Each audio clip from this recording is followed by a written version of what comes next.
Turumas Media yakanyanya, Turumas Media yakanyanya, Bafea fea iwe, Bafea fea iwe.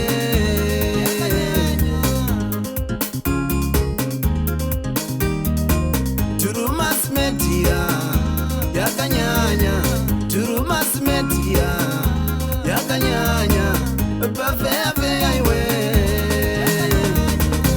Bafea fea iwe.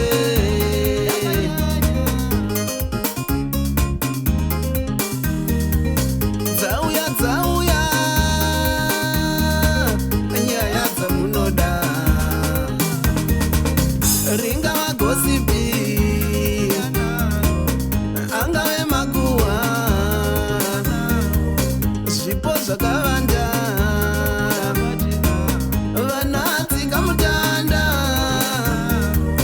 nemapozitori, vanofamba nomweya mudzimu nemashavi, vanofamba nomweya mudzimu nemashavi. Amuri yeZimbabwe, muri rudadiso, nhasi rarimwe zuva. Tadzoka zvakare nzvimbo iya yeMashran Central Province, kuchimhanda Rushinga chaiko ndokwatiri. Nhauya tikakunoka ndeya amai vari kuripa ngozi nebhasikoro. Zviriko here izvi? Kana tozvitaura kuti munhu haurawe, vanhu vanoona sedambe. Ndo nhau yatoda kukupai muzuva ranhasi. Rangu zita ndinonzi Andrew Neshamba, ndakamirira mukoma Hitson Kaukonde, avo vanova ndio vatipa nhau iyoyi. Esenguva dzese muri yeZimbabwe, musakangane kusubscribe kuDrumas Media. Drumas Media, taking you to another level. Ini ndinonzi Edmund Chimhanda, ndiri kuno kuRushinga kuMount Darwin. Ndine nyaya ndikasangana nayo yandisina kunzwisisa kuti iri kufamba sei. Nhasi haisati yapera nyaya iyo. Tina vamwe amai vakauya kwandiri vane nhau yekuti vane bhasikoro ravari kuda kuturika mumuti. Mushure mekunge mwana wavo nguva yehondo atora bhasikoro iroro, akatora mabhousi akaisa pabhasikoro rake raaishandisa iye. Saka mukutaura nhau iyi takaona kuti dzinza revanhu vanga vane bhasikoro iroro vanga vasipo. Saka mukutsanangura kwavaita ivo vaiti mwana akatora bhasikoro achibva kuchikoro, achibva aisa mapatsi acho pane bhasikoro rake. Saka zvakazokonzesa matambudziko ekuti mhuri mavo vana vavo vapere kufa vachizvisungirira. Akatanga kufa ndibaba wacho nekuzvisungirira, vakazotera mwana wacho mukomana nekuzvisungirira. Saka vantu mukufamba kwavakaita vakaudzwa nemaprofita kana kuti vanobatsira kuti kufa kuri kuita mhuri yenyu nekuzvisungirira, bhasikoro rikatorwa nemwana wenyu nguva yehondo, ndo zvikukonzera matambudziko kuti mhuri yenyu ingopera nekuzvisungirira. Saka tikazovapa mukana wekuti wasangane nemhuri yekwana Jamudungu vanova ndivo vainzi vane hama ngai nebhasikoro iroro. Saka mukusangana kwavakaita havana kuwirirana nekuti amai vangu vasiri kuda kubuda nyaya yavo pachena. Jamudungu, mhuri yekwana Jamudungu vanova nehama yakauraya vacho muhondo yanga ine bhasikoro. Vakavabvunza kuti nyatsautsanangura kuti tibatsirane.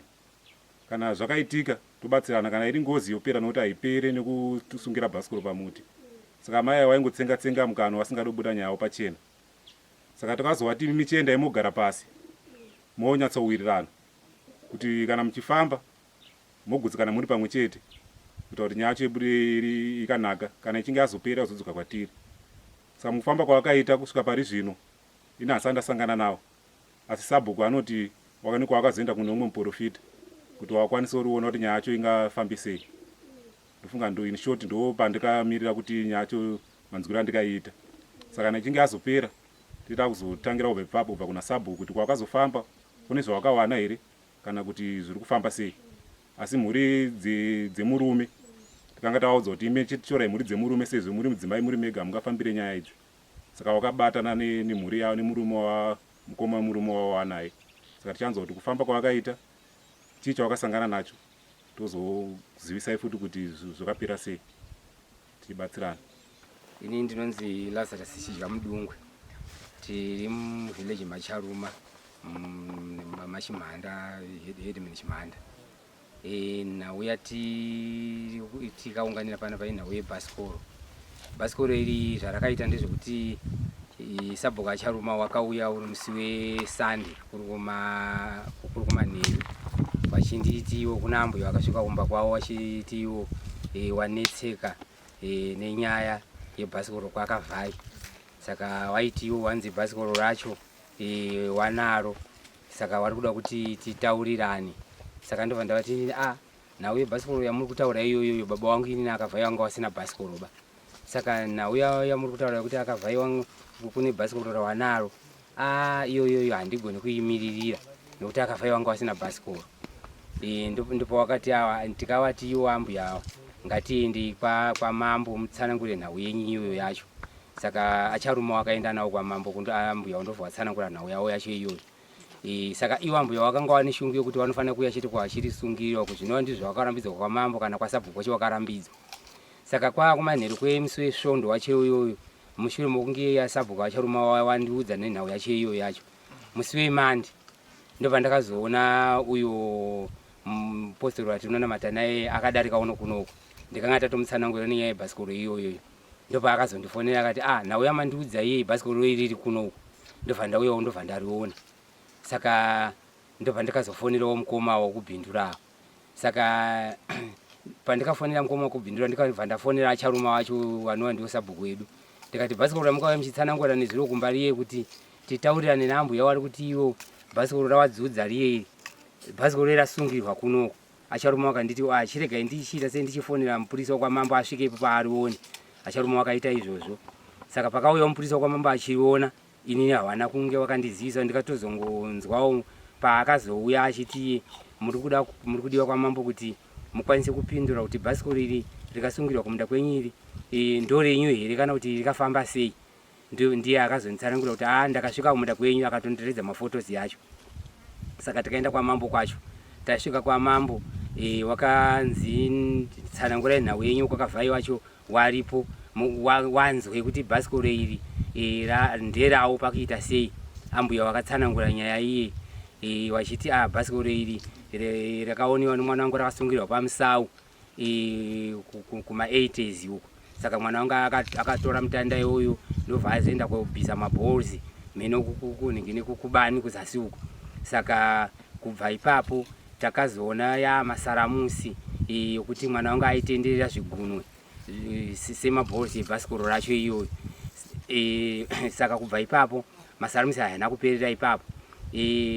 Murume wavo wakati murume wanga akazofa 2009 iye nyakutora bhasikoro wacho ari kunzi akafa 2012 asi wakatsanangura vachitiwo patikaenda kwatsika mutanda kuma 2000 chiitiko chorufu ichi chese kuti chizoitika ichi patsika mutanda tikanga tazvitaurirwa tichinzi inhau yebhasikoro iyi.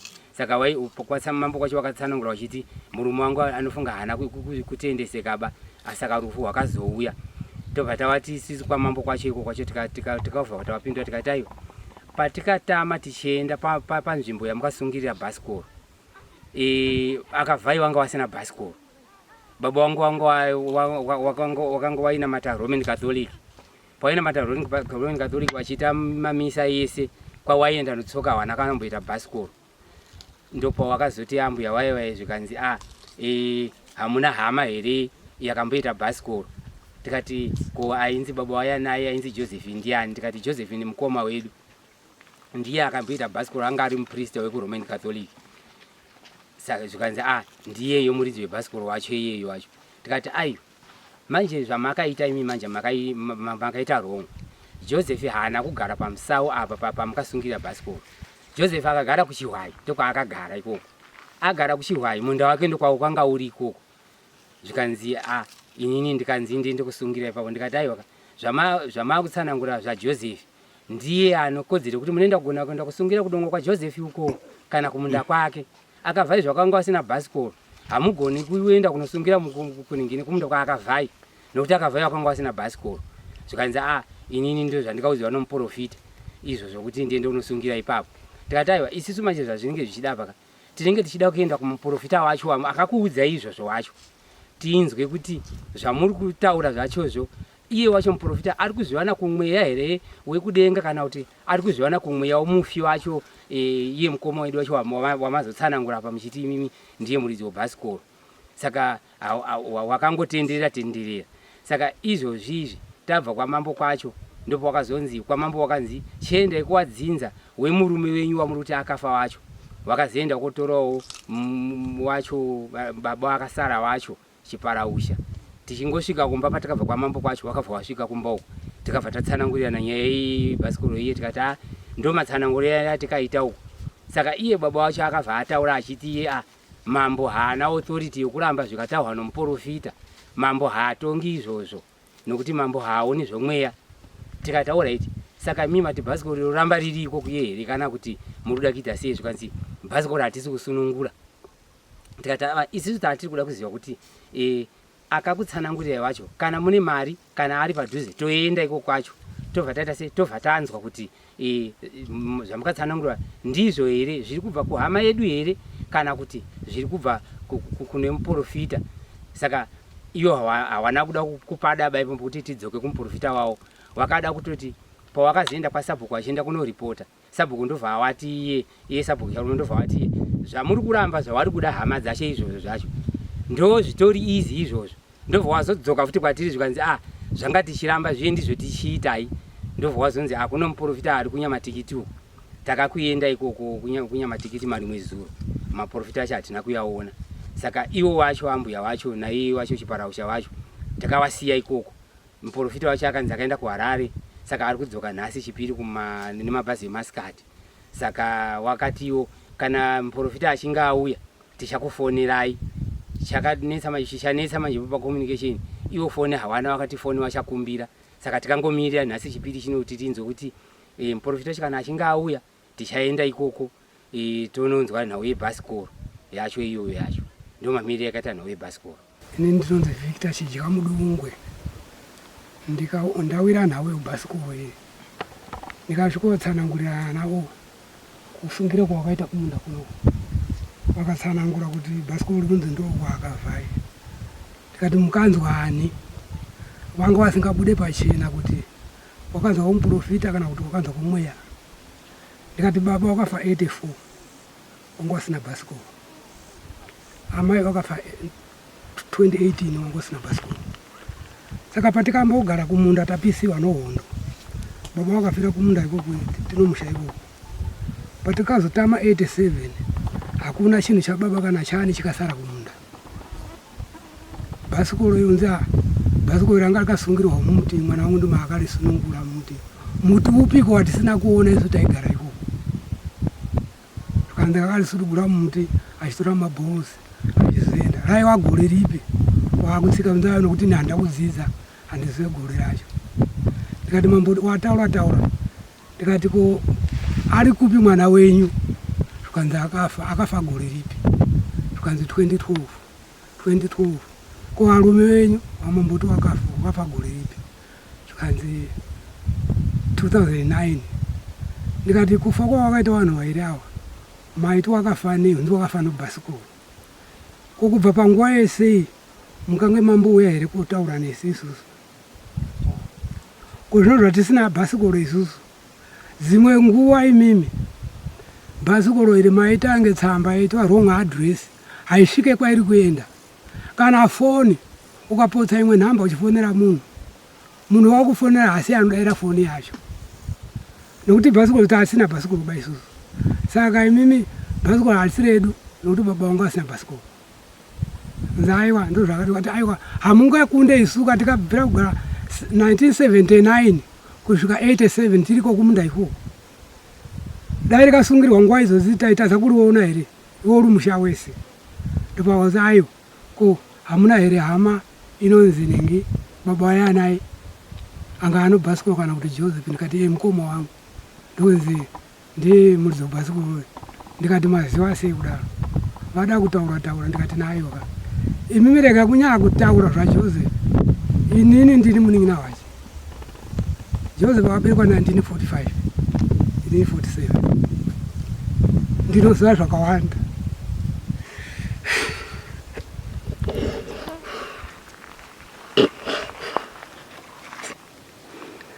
Saka zvaJoseph imimi tabudai pachena. Kana muno zvamakaita kuna Joseph budai pachena. Nokuti munhu rake rokuti zvinhu zviri kukunetsai zvika muri kutsvagawo kwakavhayo tiso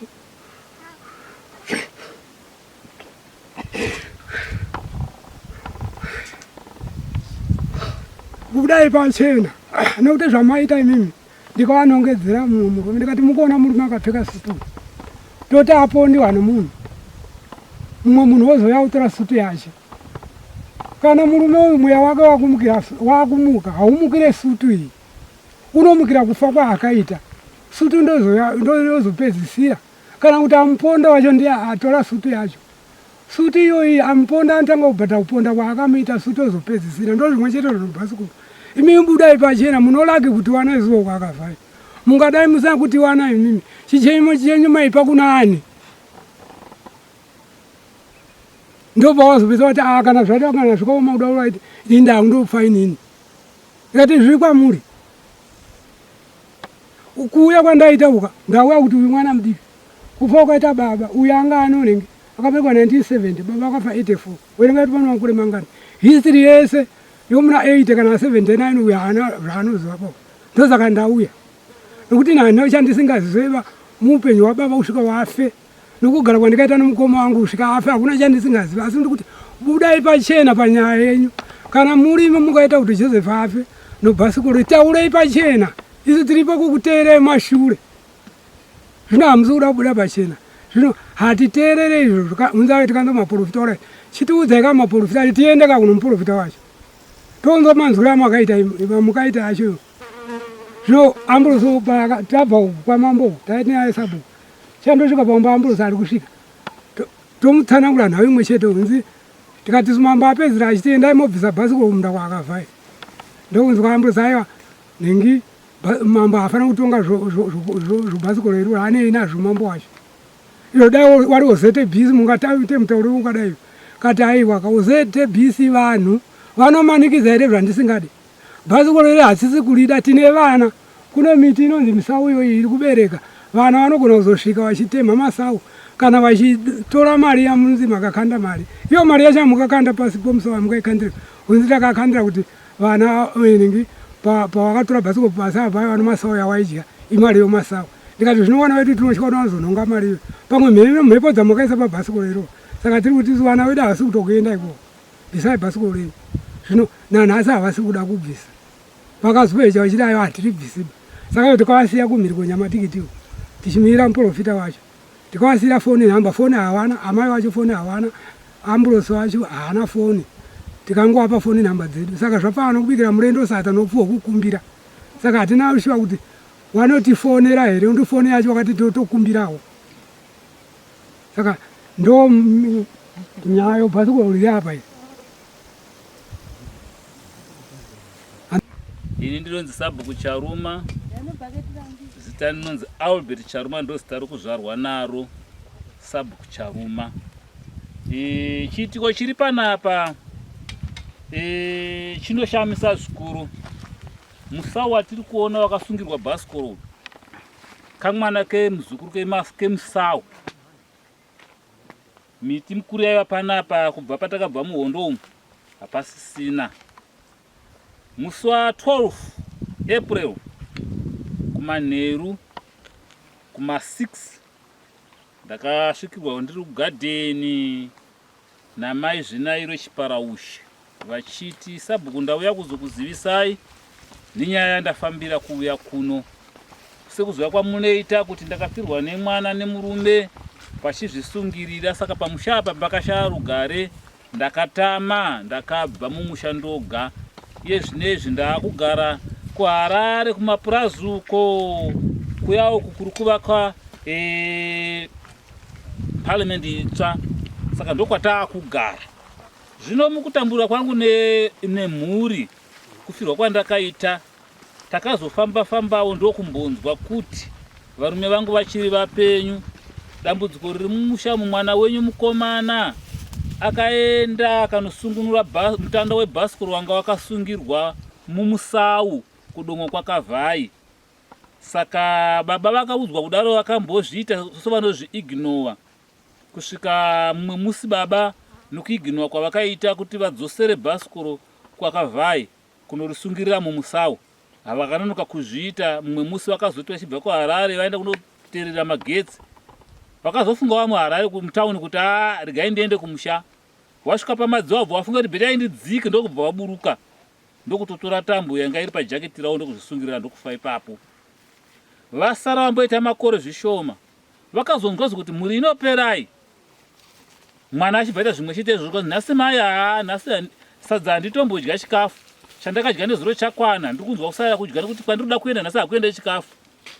Nhasi ndiri kuzvisungirira, asi handisi kuzviurayira kunze, ndiri kuzviurayira mumba, handidi kuti zomuzonetseka. Vakaswera vakamuchengeta kusvika kubva kumakuseni kusvika kumanheru. Usiku vakarara vari panze vakamurindira. Kuma4 kwakuchena vabva vabatwa nehope, iye achibva azvisungira nekatambuka kari mumba, achibva atofa. Ndozvakaita kuti vazotama kunoko. Isi takatovatsvagawo kwenguva yakati kuti kwamambo, nenyaya dzokuti zvitumba zvanga zvagara zviri mumusha umu vasina kubvisa kwemakore akawanda. Takuti aiwa zvemunyika mune makanganisika, uyai mubvise, takavashayiwa. Vazouya nenyaya yebhasikoro manje, iro riri panapa iro ndorazovaunza kuno kuvadzosa. Ikoko manje vazofamba pamaprofita vanoti ivo vakaudzwa kuti mhuri yenyu iri kupera ndokuda kuti mwana wenyu akaenda kudongo kwaChijamudungu akasungunura mutanda webhasikoro. Saka endai munosungirira mutanda webhasikoro pamakautora. Saka ava vakamboda kushirira vanoti ivo munhu uye muridzi webhasikoro akuuya kuhope kwavachivataurira kuti iwe uri kuramba wakanyarara, ndiwe une vana ava vari kupera. Endai kakuyogadzira nyaya yebhasikoro uku, endesa bhasikoro rangu munosungira pamakaritora. Saka ndoranda uya naro vacharuma, ndati handingarisungirire mukuru musingazive. Kati waita basa zvakanaka mwana wangu, ndazvinzwa, asi sokuona kwandinoita kugona ngozi kuiripa. Vekwakavhaiwa muri kutaura vachiripo, vachiri vapenyu. Zvatingaite, ndanga ndichida kuti zvikanaka kuti imino kwakavhai musangane. Indakagara apa wakurukura nyaya yebhasikoro iri. Vokwakavhai tonzwa kuti vari kuriziva here. Kana vari kuriziva, toisa musoro pamwe chete, toona kuti nyaya ingagadzirike sei, nokuti kuenda kunosungira bhasikoro pamuti hazvigadzirisi dambudziko ramuinaro. Ivo vakavhai ava vanga vasina bhasikoro maziro andinovaita. Asi kana muri kuti padongo pawo hatina kumbonzwa kana kumboona kuti pakasungirwa chimwe chinhu kana kuti mutando webhasikoro pamunda pakavhai hakuna, nokuti ndo paidyiwa masawu. Ndo paiva nomusawu yekutanga kunoku, ndo paiyaitodyirwa apa. Zvikanzi aiwa indo zvandakaudzwa nemuprofiti, ngati ayo zvomoshita ini mangwana tiri kuenda kudare ndetiredere koti riri Saturday yega yega. Pandinoenda kukoti ndiri kusangana namambo, ndovatsanangurira nyaya iyi kuti ndo shoko ramaya naro. Imimi kana ndabva kwamambo ndozokuudzai kuti mambo vapa advice yokuti kudii. Ndobva ndazofunga manguva diki semunhu mukuru kati ayo vanozondichinjira vachiti vacharuma vakafungira parodhi.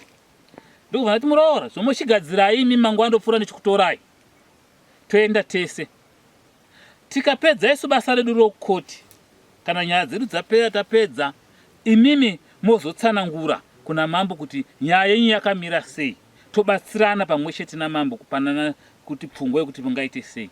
Zveshuwo Saturday ikamuka tikaenda tese, tasvika ikoko tapedza basa rese ratava tichiita. Ivo vakazotsanangurawo nyaya yavo kuna mambo. Vakatsanangura nyaya sematsanangura andandiri kuita. Vakachiudzwa namambo nemakorokota aivemo, tese tiri pamwe chete kuti aiwa chakanaka chioneyo kwaChijamudungu, nokuti kana varipo kwavhavhai chitaurai newo kwakavhai, nokuti mhosva yese inopera nokuripwa, kwete nokunosiya pamuti. Muti hausiriwo uri kuda bhasikoro, muti hausiriwo wakatadzirwa, asi mhuri iriko ndiye munotaura nayo monzwa zvainoda.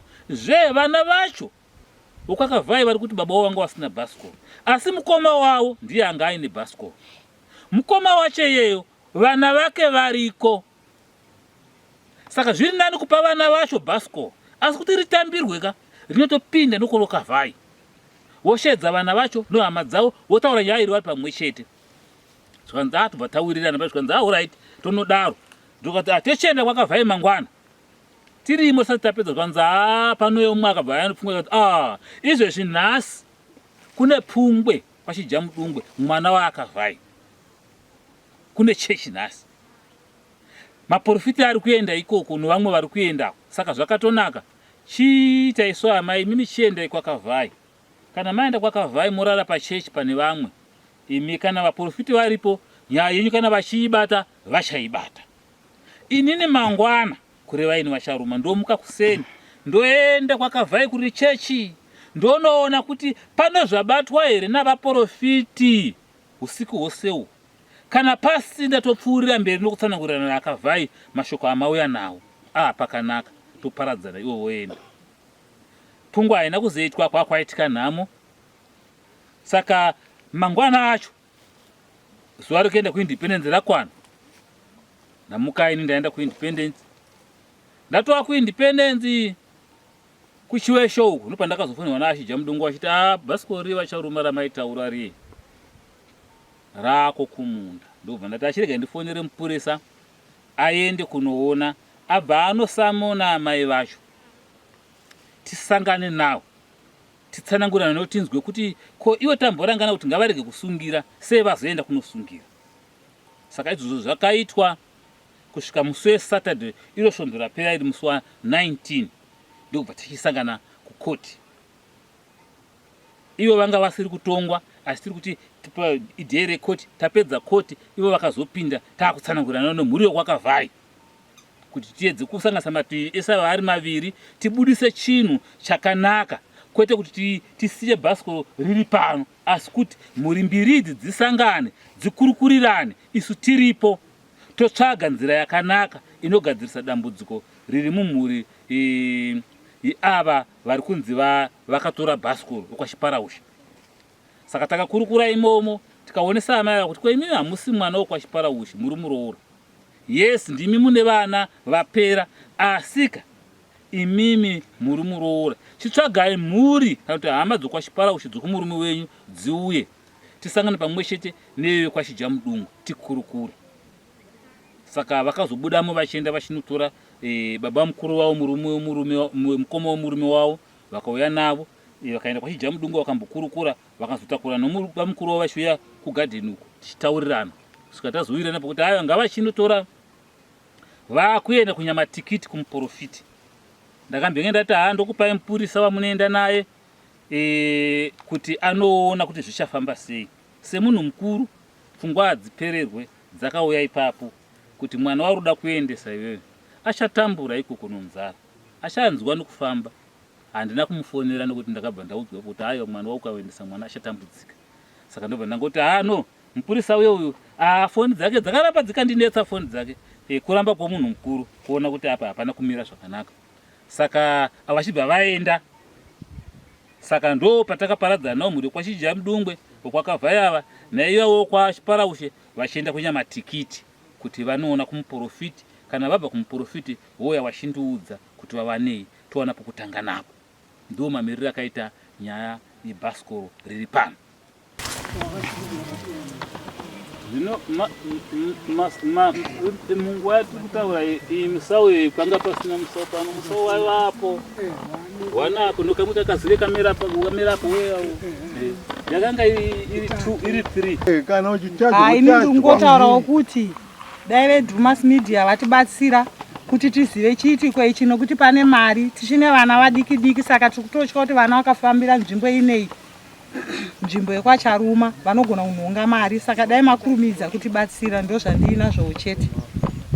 Inini ndine amai vane munda waiswa bhasikoro, amai Chijamudungwe. Tiri kuti dai makurumidzawo kutibatsira pano yebhasikoro mvura yasati yanayo tinoshaya kuzorima tikaita nzara. Takutyira vana vedu vanoda zvimaturusi zvebhasikoro kana kunhonga mari. Ndochito chete ndingataure zvimwe chetezvo zvataurwa novamwe nongoda bedzi kuti zvikasiye zvivane kubvisiwa nokuti vana vanongofamba pese pese. Fanike nyaya yemari vana vanongonhonga vachitaiwana ozongotapura nezvisingatakurwe nazvo. Dhumas Media yakanyanya, Dhumas Media yakanyanya, pafeya feya iwe, pafeya feya iwe.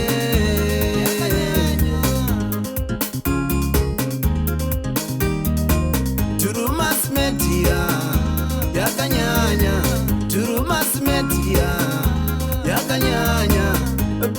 bafeafe aiwe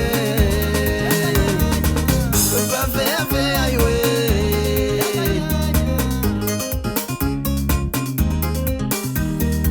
ndicho chirongwa chatakupai. Ndofunga manzwa zvataurwa naHeadman Chimhanda ndo nhau iri munzvimbo. Tichakupai kuti zvazofamba sei, nhau yebhasikoro yapera sei. Rangu zita ndinonzi Andrew Neshamba. Musakanganwe kusubscribe kuDrumas Media. Drumas Media, taking you to another level. Goodbye my friends, goodbye my friends, wakamboonana tichazoonana nerimwe zuva hama dzangu. Goodbye my friends, goodbye my friends, wakamboonana tichazoonana nerimwe zuva hama dzangu. Ini ndokuenda kubasa kwangu, iwe makiwe mkaranga,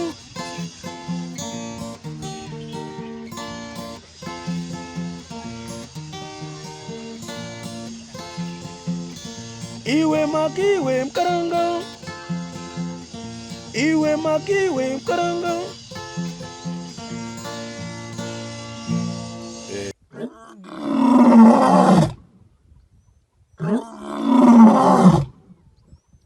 Yeah.